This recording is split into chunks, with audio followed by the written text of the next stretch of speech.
Hi there, and welcome to this week's edition of Top End Track Talk. I'm Andrew O'Toole, and today we'll be having a look at a fantastic feature meeting at Fanny Bay this coming Saturday, St Patrick's Day, the 16th of March.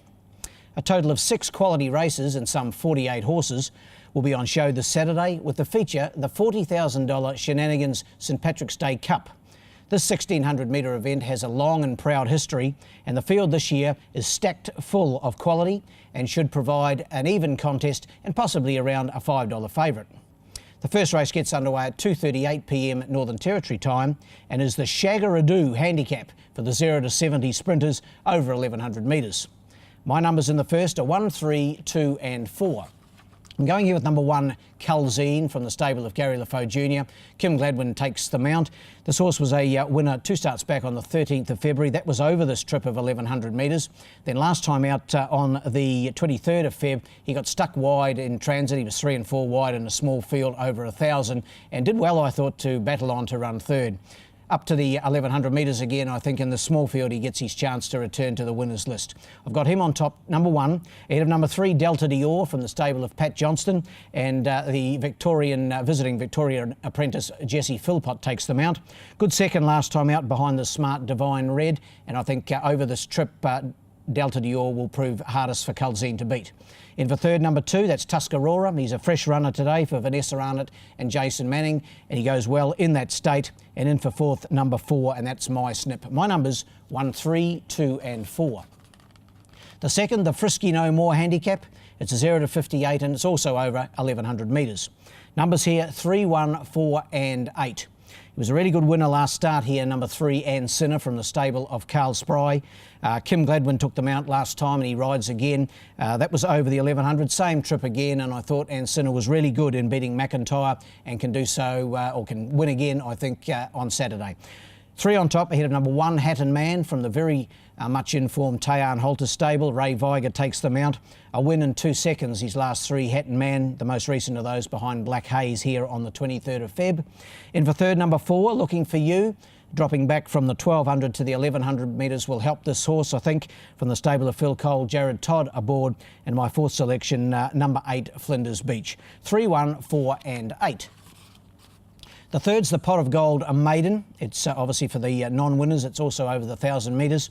And my numbers here, 3, 8, 5 and 1.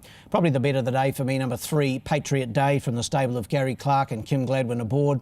Third at its first up run on the course. That was 1,200 metres behind the long shot winner Remodify.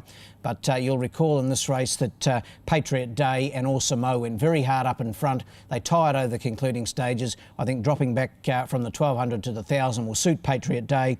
Drawn 6 in this 8-horse field. He looks the horse to beat. Got him on top here to beat number 8, Panda's Choice from the stable of Chris Pollard. Barry Huppett's aboard, 2 good thirds his last 2 runs, and both out of his grade. One was a Class 2, one was a 0 to 58. Back in maiden grade, I think Panda's Choice is the toughest for the favourite to beat. In for third, number 5, Caitlin's Angel. Sonia Wiseman for Phil Cole has gone 1 or 2 handy races just lately, and I think another one with a good chance here. And in for fourth, number 1, Compare. 3, 8, 5 and 1 in the third. The fourth, the Kiss Me I'm Irish handicap. 0 to 58 over the 1,300 metres. Numbers here 4, 1, 6 and 3. Number 4 on top here for me, Ali Taka from the Phil Cole stable. Jared Todd aboard. Really like the way this horse got to the line last time out behind the smart Macon the Grade, who of course goes round in the St Pat's Cup later in the day.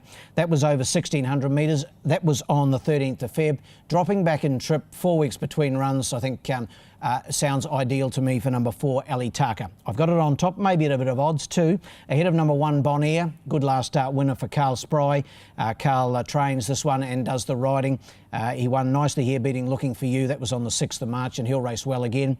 In for third, Carl's stablemate, Awesome Mo, number 6. Vanessa Arnott aboard, and this horse finished a very good second to Remodify last time out. Just probably went a little bit hard in the company of Patriot Day and tired over the concluding stages, but I think we'll be right in the party here.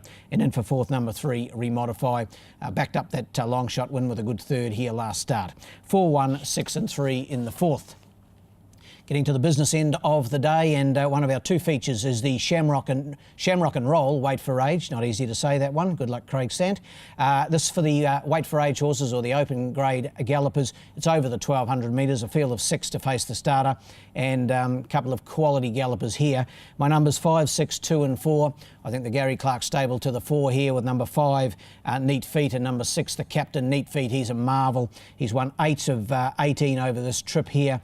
Kim Gladwin takes the mount. He won on him last start, carrying the mammoth weight of 64 kilograms. He drops in weight to 58.5, the weight for age scale, right in his favour here, and anywhere near his best. He's the horse to beat. 5 on top for me. Ahead of the stablemate, the captain, Brendan Davis aboard. 3 wins and a second his last 4 starts, the captain, and I saw him trial just the other day, put in a very good trial. I think both Neat Feet and the captain safely through this run Saturday, heading to Alice Springs for the Pioneer Sprint.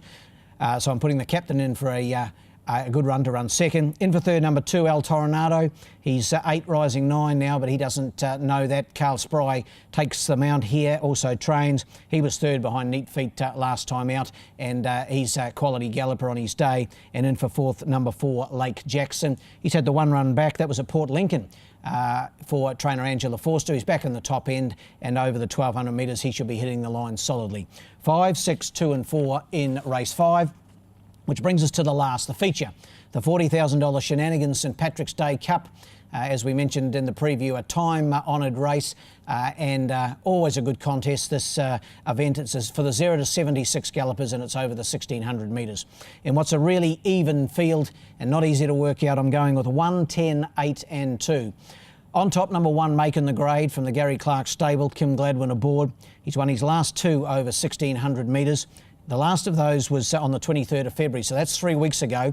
But prior to that, he'd won 10 days previously. So 10 days between runs, then 3 weeks. It sounds like a pretty good Gary Clark plan to me.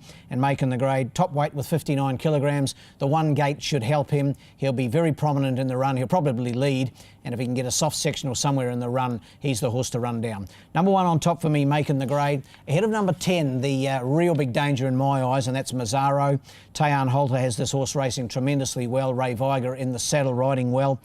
He put together 2 wins here recently, and then last time out finished a good second behind Miazza. He was well beaten on that occasion by some 6 1/4 lengths, but that was 1300 metres. He's unbeaten this horse from... well, no, he's not unbeaten. He's had 6 starts at the trip for a win and a second. But I think over the 1600 metres, the step up with that run under his belt last time, he'll be hitting the line solidly. He's the horse for Making the Grade to beat.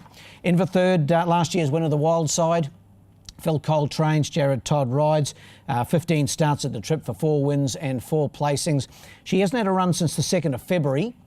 That was over 1,300 metres. When she won the Cup last year, she had 3 or 4 mile races leading into it. That's my only question mark, whether she'll be just feeling the pinch the last bit.